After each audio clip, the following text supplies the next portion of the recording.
Sean bienvenidos a este su espacio de cómo están las cosas. Recuerde que es un espacio a través del cual le estamos llevando pedagogía, primero inicialmente una pedagogía para que usted vaya percatándose de muchas situaciones que se suceden en nuestra sociedad y con ello en el ámbito también personal, que es muy importante que usted sepa de cómo están sus cosas al interior de su hogar y a usted como persona individual, con una serie de procesos, de problemitas que todos tenemos. Entonces es desde este punto de vista que nosotros queremos hacer esa pedagogía con ustedes. Bueno, hoy me acompaña pues obviamente el abogado Falminson Castrillón. Falminson, bienvenido otra vez. Muchas gracias, hombre, por acompañarnos. Qué bueno que estés acá. Leonardo, un saludo para usted, un saludo también muy cordial para todas las personas que nos escuchan o que nos ven más bien a través de este medio aquí en Guarne y en los diferentes municipios a los cuales llega esta señal. Muy contento de estar nuevamente en este programa Cómo están las cosas, esperando de todas formas, Leonardo, que de pronto estos conceptos que vamos acá, estas puntaditas que se dan en este programa, les sean de gran utilidad para todas las personas que nos ven a través de este medio. Bueno, hoy pues vamos a continuar, vuelvo y repito, pues cómo están las cosas. Hicimos primero digamos, esta secuencia de toda la parte jurídica, pues venimos por eso trabajando la parte con abogados. Luego cogeremos otras áreas, por ejemplo salud, otras cogeremos educación. El caso es que estamos siguiendo con esta secuencia de lo que es la parte jurídica, para que vayamos teniendo en cuenta pues que porque esto no es que el programa simplemente se vaya a supeditar a lo jurídico, sino que es simplemente toda esta secuencia de lo jurídico.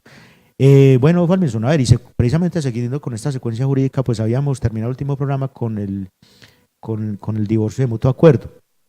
Hoy vamos a mirar ya la otra parte donde ya es contenciosa, donde ya no hay, ya las partes no están de acuerdo por X o Y motivo, no se ponen de acuerdo para repartición de bienes, no se ponen de acuerdo por la cuota alimentaria, situaciones como esta es la que vamos a regular. Pero entonces empecemos por algo más generalizado. A ver, ¿qué es el divorcio y si existe alguna diferencia con la cesación de los efectos civiles del matrimonio, hombre Falminson? Aclarémoslo eso a la comunidad.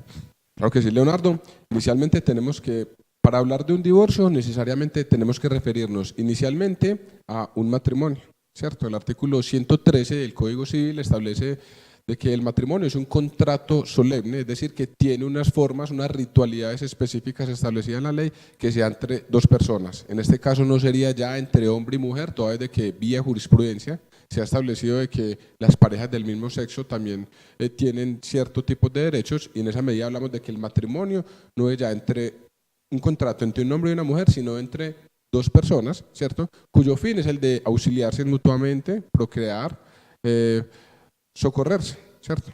También tenemos de que el artículo 152… O sea que aquí vamos a connotar pues lo intrínseco de esto.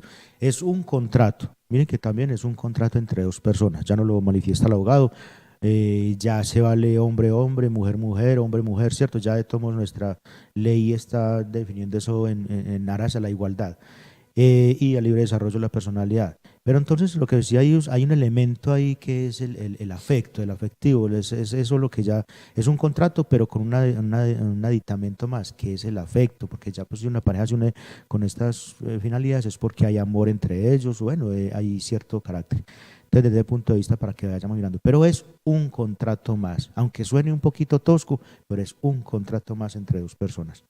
Claro, sí, como usted lo mencionaba, tiene un objetivo específico y es esa ayuda mutua de la pareja, socorrerse, en auxiliarse, ¿cierto? Que es lo que distingue pues este tipo de contrato de otro tipo de contrato, ¿cierto? Entonces decíamos de que el artículo 152 del Código Civil también establece de que ese matrimonio se disuelve por la muerte real o presunta de uno de los contrayentes, de uno de los cónyuges, ¿cierto? Y que a su vez los efectos civiles del matrimonio religioso cesarán por el divorcio judicialmente decretado. En esa medida, respondiendo a la pregunta que usted realiza, Leonardo, si existe una diferencia sustancial entre el divorcio y la cesación de los efectos civiles. Tenemos de que el divorcio se predica de aquel matrimonio de tipo civil, mientras que la cesación de los efectos civiles del matrimonio se predica de la cesación de esos efectos civiles del matrimonio religioso. Así lo establece el artículo 152 del Código Civil. Muy bien, entonces miren que esas diferencias son tips ahí técnicos que definitivamente marcan mucha diferencia desde el punto de vista. A ver, ¿existe alguna causal que deba alegar el cónyuge que quiera divorciarse? A ver, ahorita cuál opera, porque es que, a ver, se pregunta mucho, no, que es que se fue de la casa, no, que es que se fue con otra, tiene otra persona, bueno, cosas como estas. Qué se puede alegar cualquiera de los cónyuges para que esto sea como más expedito? Creo que en este punto hay que ser muy claro, ¿cierto? La ley establece las causales por las cuales los cónyuges pueden divorciarse. Entre esas causales, hay que hacer la claridad desde este momento, no está establecida como la sola voluntad de uno de los contrayentes, sino que hay unas causales claramente determinadas por la ley, ¿cierto? Una de ellas, por ejemplo, son las relaciones sexuales extramatrimoniales. Otra causal sería, por ejemplo, el mutuo acuerdo de los cónyuges entre sí. Aquí operaría pues la sola voluntad de los cónyuges, pero tiene que ser unívoca esa decisión de los dos cónyuges dirigidas a divorciarse, es decir, la sola intención de uno de ellos no bastaría. Otra causal, por ejemplo, que se puede aducir para el divorcio, por ejemplo, la separación de los cónyuges por más de 2 años. Es una de las causales, es la llamada causal objetiva, toda vez de que al juez le bastaría solamente comprobar el paso del tiempo, 2 años que estén separados los cónyuges y habría lugar a decretar el divorcio. Otras causales, por ejemplo, serían los tratos crueles y degradantes, el consumo habitual de sustancias psicoactivas.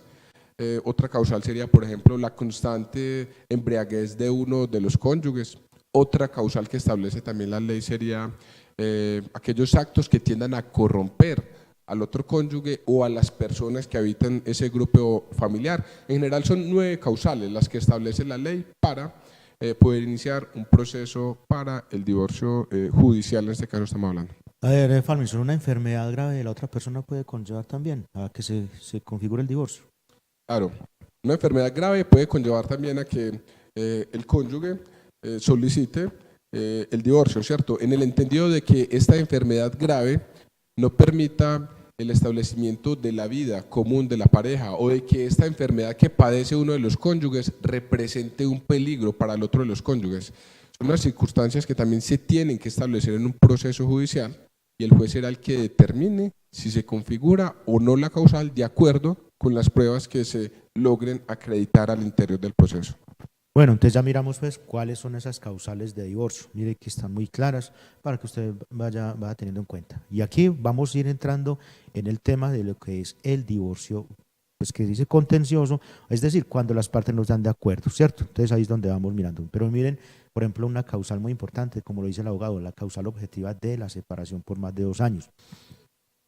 Cuando una persona pues se va de la casa pues o bueno, de cualquier situación, eso ya va generando ese tema de que es una causal para ese divorcio. Falminson, a ver, ¿qué autoridad competente para obtener el divorcio? ¿Ante qué autoridad se recurre? Ya habíamos dicho que en el de mutuo acuerdo es ante notario. Un notario simplemente allí, por más expedito el trámite, si están de acuerdo, pues no es sino hacer unas actas, unos acuerdos, unos convenios y con ello listo se cuadra. Pero aquí en esta parte ya, cuando es contencioso, cuéntenos, Falminson, ¿ante quién se acude? Claro que sí, Leonardo. Como usted lo mencionaba, si los cónyuges están aduciendo la causal número 9 establecida en la ley, esto es el mutuo acuerdo, este trámite lo pueden realizar bien ante notario o bien ante juez de familia. Pero si se están alegando las causales de la 1 a la 7, a la 8, perdón, es decir, todas las que estábamos mencionando anteriormente, el trámite necesariamente tendrá que tramitarse ante un juez de familia del circuito donde se encuentre domiciliados los cónyuges.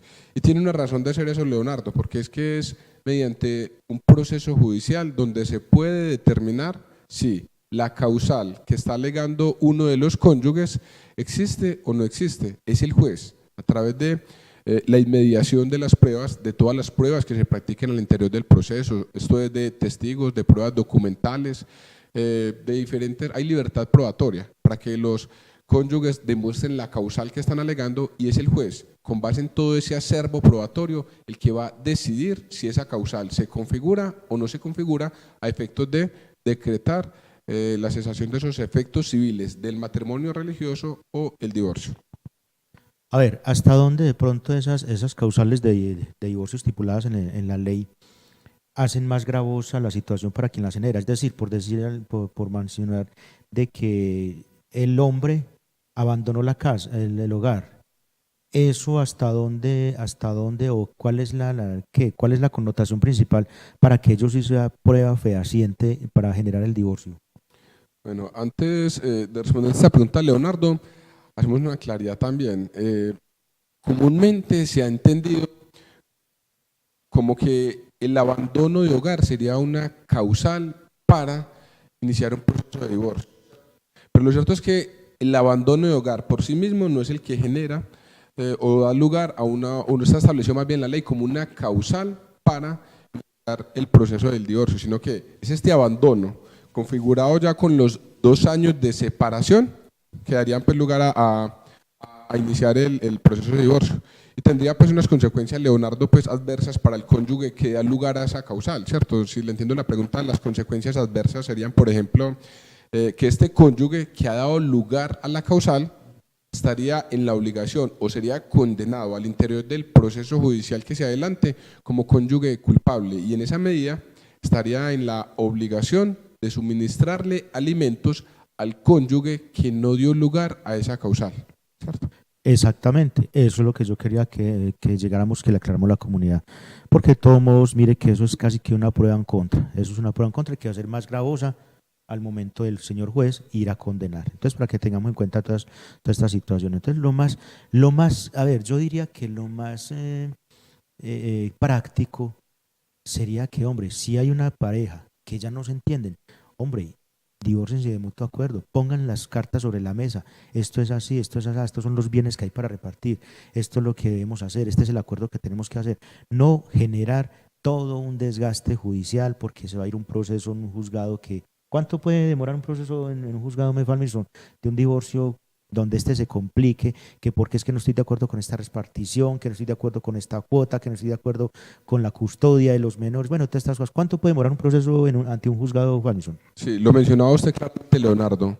El proceso depende de muchas variables, ¿cierto? Lo que usted mencionaba, el grado pues como de complejidad entre los cónyuges, las situaciones que se presentan entre ellos dos, si hay hijos o no hay hijos menores de edad, si están de acuerdo o no están de acuerdo con la partición posterior de los bienes. Un proceso judicial termina demorándose alrededor de 1, 2 años, y hay casos en los que puede tardarse 3 y 4 años, dependiendo de estas variables, dependiendo también el juzgado en el cual se tramite este proceso, el cúmulo del trabajo que tenga este juzgado. Eso hay que hacerlo en paralelo del proceso que usted bien mencionaba, la recomendación que le hace que tramiten estos procesos de manera como conciliada, de manera amigable. Un proceso en una notaría puede tardar 15 días, máximo un mes. Bueno, permítanos, vamos a irnos a un pequeño corte y en un momento retornamos. Muchas gracias.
Gracias por continuar con nosotros en este espacio de cómo están las cosas. Esperemos que sea un espacio muy de mucho contenido para su conocimiento y para su empezar a arreglar sus situaciones personales.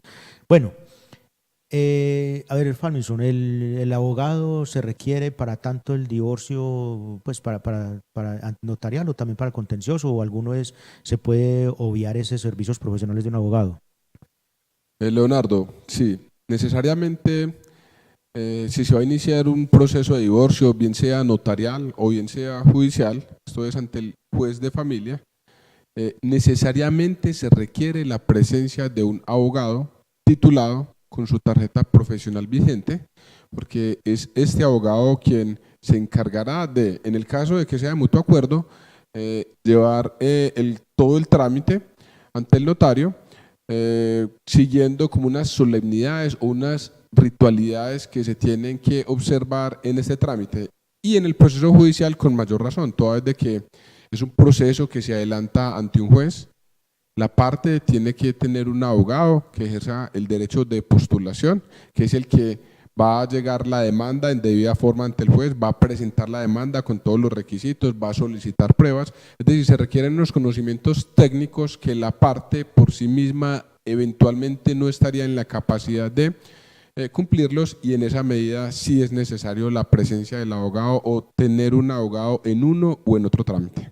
Sí, efectivamente, porque pues esto bueno, lo manifiesta el abogado, pues hay un tecnicismo jurídico que pues obviamente que cualquiera persona no lo maneja, y sencillamente pues es un profesional del derecho el que manejaría esto. Es por obvias razones también.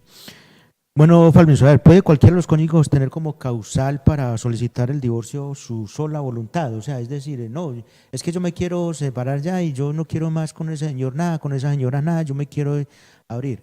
¿Eso viabiliza o no ese divorcio? Pues Leonardo, la sola voluntad de uno de los cónyuges encaminada o manifestando más bien esa intención de poner fin a ese vínculo matrimonial contraído previamente, no está consagrado como una causal en la ley colombiana para poner fin a ese matrimonio, para iniciar un proceso de divorcio. Hay que hacer la claridad. La voluntad de los dos cónyuges sí es una causal para iniciar el proceso de divorcio, pero la sola voluntad acuerdo, sería de mutuo acuerdo. El mutuo acuerdo entre los cónyuges, que se puede hacer un proceso bien ante juez o bien ante notaría, pero la sola voluntad de uno de los cónyuges no es como una causal, no está establecida como una causal para terminar el vínculo matrimonial. Y aquí hay que hacer una claridad, porque la gente generalmente no entiende esa circunstancia. Y le preguntan a uno, no, pero ¿cómo así es que yo no quiero continuar casada ya con él, cierto? Pero entonces tenemos que partir, y por eso desde el inicio del programa mencionamos de que el matrimonio es un contrato solemne.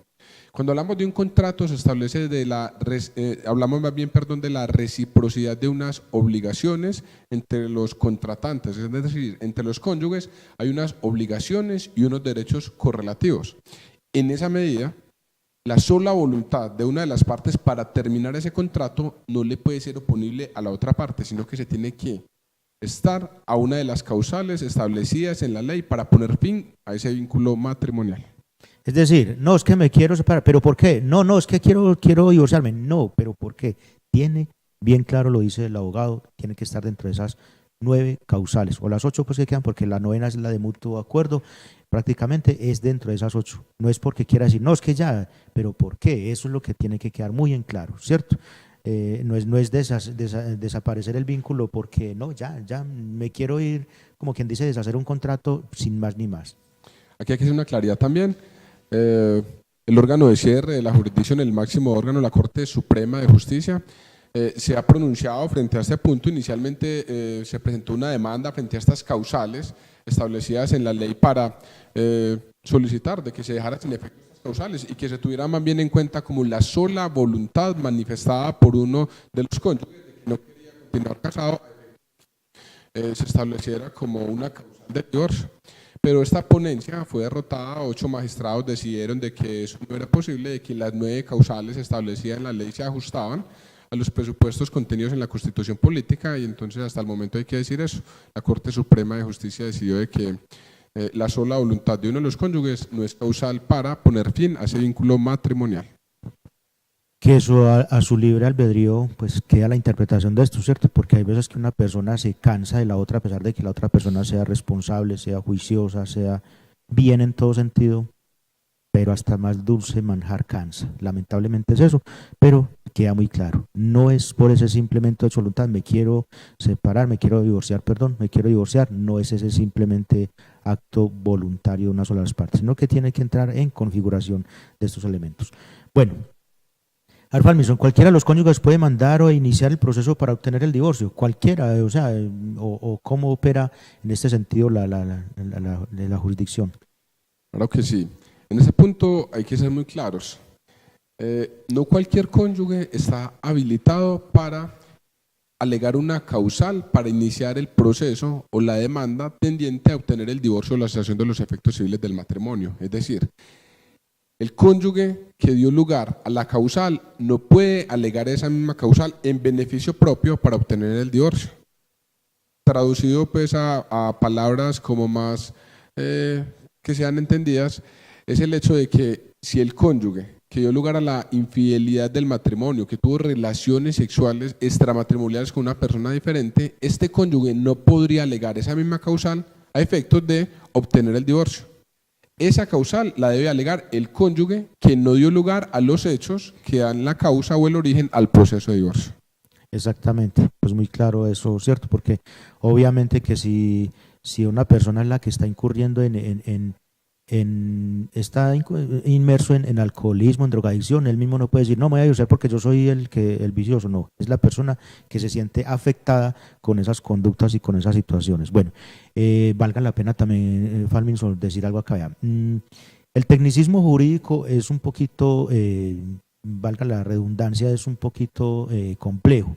Por eso acá tratamos de hablar un lenguaje que sea más entendible a toda la comunidad, a quien no maneja ese tecnicismo. Sé que hay personas que son abogados que quizás digan, uy, pero estos que están hablando ahí, ¿por qué hablan así tan despectivamente o un lenguaje tan tosco? Sino que sencillamente es, vuelvo y repito, estamos haciendo de un lenguaje a través del cual pues sea y que quede muy en claro los conceptos que se están manifestando. Falminson, ¿la ley colombiana establece algún tipo de sanción o de castigo para que el cónyuge que ha dado culpa o por la cual se generó el divorcio?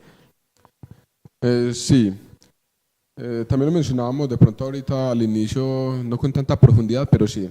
Supóngase un evento en el que el cónyuge dio lugar a la causal, llámese por el consumo de sustancias psicoactivas o de pronto por la constante embriaguez de uno de los cónyuges. Si en el proceso judicial, a través de las pruebas que se practican con la inmediación del juez, se logra determinar de que efectivamente esa causal ocurrió y de que es por este hecho que se está decretando el divorcio, la cesación de los efectos civiles del matrimonio en su caso, el juez puede establecer también una sanción para ese cónyuge que dio lugar a la ruptura del matrimonio. Y la sanción que le va a imponer a ese cónyuge que dio lugar a la causal para que finalizara este contrato del matrimonio, es que le va a imponer una obligación y es de que el cónyuge culpable estará en la obligación de suministrarle alimentos al cónyuge que no dio lugar a la causal. Estos alimentos los debe suministrar el cónyuge de por vida, ¿cierto? Ahora hay que hacer una claridad aquí. Esta causal no opera ipso facto, es decir, no opera por el solo hecho de que se dé el divorcio, ¿cierto? Se deben acreditar unos supuestos. Esto es que la causal de la separación es endilgable a uno de los compañeros, porque piénsese, en el evento, por ejemplo, de la causal objetiva, de la separación de cuerpos por los 2 años, ahí tendríamos de que los dos cónyuges en un evento tal se separaron de mutuo acuerdo y ya a los 2 años van a iniciar un proceso de divorcio.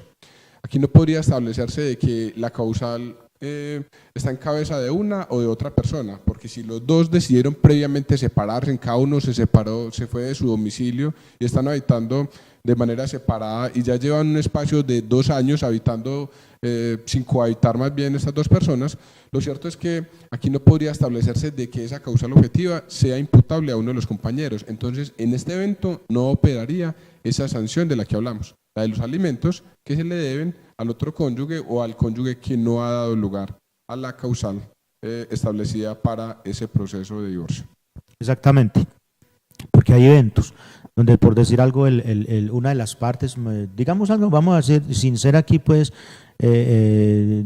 parcializados, pero por decir algo, hubo un matrimonio, están casados, listo, el esposo pues simplemente se consiguió un amante y bueno, y la señora pues no trabajaba ni nada y sencillamente el fallo, listo, obviamente puede suceder que si la señora no tiene capacidad para seguir subsistiendo a la esposa, pues obviamente que el divorcio va a culminar con ese divorcio, pero también con la obligación de alimentos a esa persona que no tiene la capacidad. O sea que él sí se da el divorcio, pero le tendrá que seguir cubriendo esa cuota alimentaria. Que se puede regular, luego puede regular esa cuota alimentaria, pues la podrá hacer, pero eso es como lo dice el abogado, eso es como una especie de castigo, podríamos decir, de sanción, o de sanción, pues por decir coloquialmente. Vuelvo y repito, es desde ese punto de vista de hablar un lenguaje claro para todo el mundo.